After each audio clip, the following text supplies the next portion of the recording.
দেওয়ার ক্ষমতা নাই, সবার দণ্ড হবে, মৃত্যুদণ্ড হবে।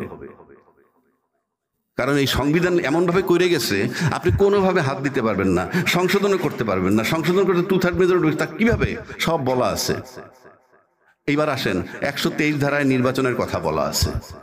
আমার মনে হয় এখানে অনেক বিজ্ঞ সাংবাদিক আছেন, আপনারা সবাই জানেন যে এই বইটার ভিতরে বলা আছে সংসদ ভেঙে যাওয়ার পর 90 দিনের মধ্যে নির্বাচন। আশা করি সবাই জানেন।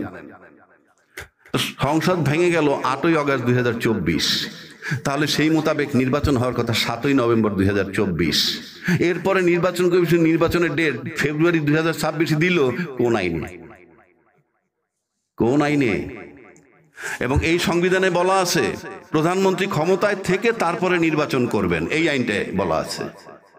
কিন্তু ইউনূস সাহেব তো চিঠি দিচ্ছেন নির্বাচন কমিশনে, তুমি নির্বাচন করো। ইউনূস সাহেব কে? অন্তর্বর্তীকালীন সরকার। অন্তর্বর্তীকালীন সরকার বলতে এখানে কিছু বলা নাই। আমি চ্যালেঞ্জ করলাম, সবাই দেখতে পারেন। যেই সরকার কথাই বইতে বলা নাই, সে এই বইটা চালাবে কিভাবে? Very simple. তা আজকে যারা নির্বাচনের প্রক্রিয়া যাচ্ছেন, ইনশাআল্লাহ তাআলা তাদের সবার জন্য সর্বোচ্চ শাস্তি হতেও পারে যদি কখনো গণেশ উল্টে যায়, যদি কখনো আওয়ামী লীগ আসে। এবং আপনারা আওয়ামী লীগের দেখছেন যে আওয়ামী লীগ কি করে। আজকে আওয়ামী লীগের জন্য সবাই বলতেছে, দায়িত্বশীল সাংবাদিক বহু আছে, তারাও বলে আন্তর্জাতিক মানের বিচার হইতে হবে। তারা কিন্তু জামাতের বিচার যখন হয়েছিল নীরব ছিল, আন্তর্জাতিক মানের বিচারের কথা বলে নাই। আন্তর্জাতিক মানের বিচার বলতে কিছু নাই, শতভাগ শুদ্ধ বিচার পৃথিবীর কোথাও হয় না। কারণ যিনি বিচার করেন তিনি মঙ্গল গ্রহ থেকে আসেন না, তিনি যেই সয়েলের মানুষ, তার ভিতরে যতটা পারফেকশন করা যায়। আন্তর্জাতিক মানের বিচার চাওয়ার মানে হচ্ছে আমরা এই বিচারটা চাই না। Very simple. আপনারা সবাই জানেন যে কিভাবে যুদ্ধ অপরাধীদের শাস্তি দিছিল, মৃত্যুদণ্ড দিছিল। শাহবাগ মোড়ে চিৎকার করার পরে আইনটাকে সংশোধন করে, ওই দিন সংশোধন করে পিছে এফেক্ট দিছে। সেই নজিরও বাংলাদেশে আছে।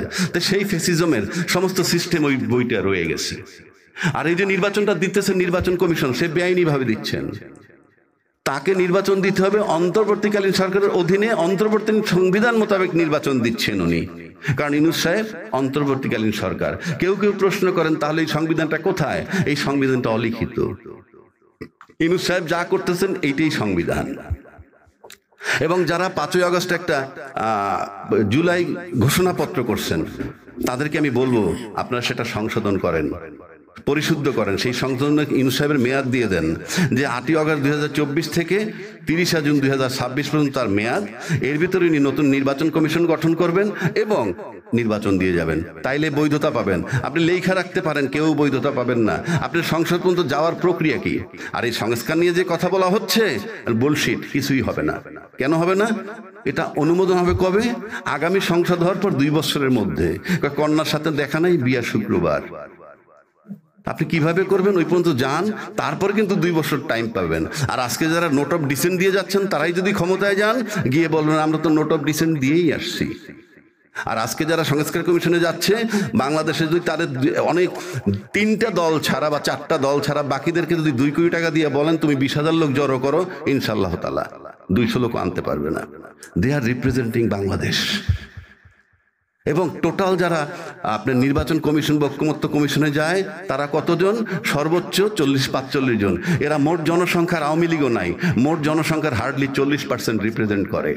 তো বাকি 60%-এর প্রতিনিধি কোথায়? You are nobody to change the nation or সংস্কার, এই মাত্র এই কয়জন লোকে। সুতরাং এটা অন্তর্বর্তীকালীন সরকারের অধীনে অন্তর্বর্তীকালীন নির্বাচন কমিশন নির্বাচন করছেন, সেটার বৈধতা জুলাই ঘোষণাপত্রের মাধ্যমে দিবেন। আর একটা কথা বলি, এটা একটা রাষ্ট্র, এটা কোনো সমিতি বা ক্লাব না। যা আপনারা জানেন, এখানে অনেক সাংবাদিকও আছেন, অনেক আইনজীবী আছেন। আমার ডান পাশে একটা পার্টির প্রধান আছেন, একজন আইনজীবী। ওনারা জানেন যে স্কুল কমিটির যদি নিয়মের কোনো ব্যত্যয় ঘটে তাইলে রিট হয়। এরকম বহু সমিতি নিয়েও রিট হয় একটু ব্যত্যয় ঘটলে। আর সেখানে সংবিধান আপনাকে বইলে দিছে যে সংসদ ভেঙে যাওয়ার 90 দিনের মধ্যে নির্বাচন করবেন। সেই মেয়াদ তো শেষই হয়েছে 7ই নভেম্বরের মধ্যে। ইন এডিশন যিনি এখন বর্তমান নির্বাচন কমিশন, ওনার নিয়োগই হয়েছে ওই মেয়াদ পার হওয়ার পর 21শে নভেম্বর 2024-এ। ওনার পরিণতি কিন্তু নুরুল হুদার মতো হবে ভবিষ্যতে। দেশটা কোনো সমিতি বা ক্লাব নয়, এটা একটা রাষ্ট্র, এটা তামাশা নয়। আজকে যারা বিজ্ঞজন, আমি মেহেরবানি করব এই কথাগুলো আপনি উঠাইয়ে দিয়েন, অন্তত পত্রিকায় উঠান। এটা রাষ্ট্র, এটা কোনো সমিতি বা ক্লাব নয়।